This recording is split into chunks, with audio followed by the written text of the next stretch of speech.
Veteran Salute is sponsored by the Devon James Injury Lawyers. Right after his 18th birthday, one World War II veteran says he just knew he would be going to war. As Gwen Bevel and photojournalist Nick Kiefer show us, he was right, and in no time he was headed to the Army.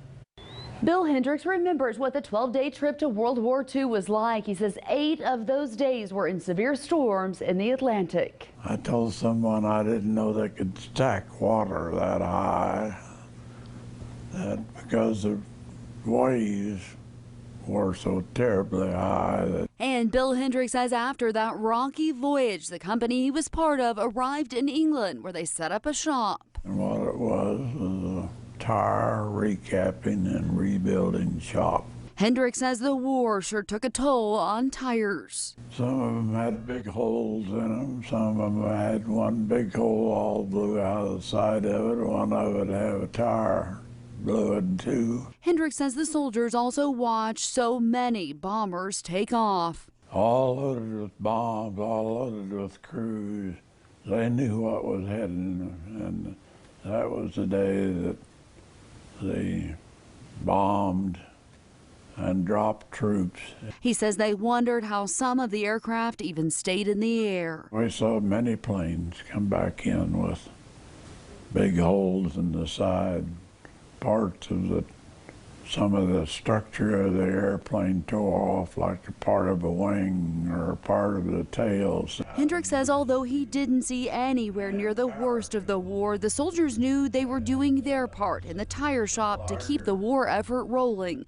When the action ended in the European theater, they were told to pack up the equipment and prepare it for shipment overseas to the Pacific. Because the war was still going there. The soldiers were given a 30-day leave, and before they could ever return, the war was over in the Pacific.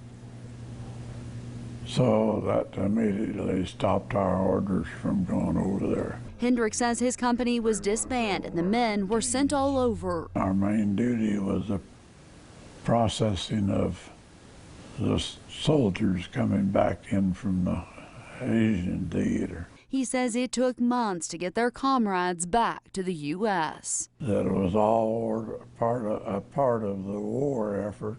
An effort that started out for him with some rough sailing. I wondered how that boat was going to stay on top, but it did. And Hendrix says the voyage home was the best ever. It was a joy. I was glad to get home.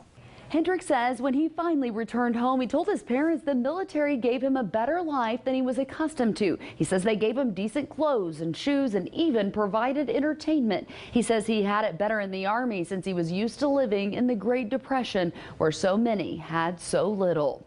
Hendrix's father also served in World War I. Here for you, Gwen Bevel, KSN News 3. Devon James Injury Lawyers here with a member of the greatest generation, and that's Staff Sergeant Bill Hendrix, who served our country in World War II. He was a part of the United States Army and made certain that our trucks were ready for combat. On behalf of all of Kansas, thank you for your service. You're welcome. Veteran Salute is sponsored by the Devon James Injury Lawyers.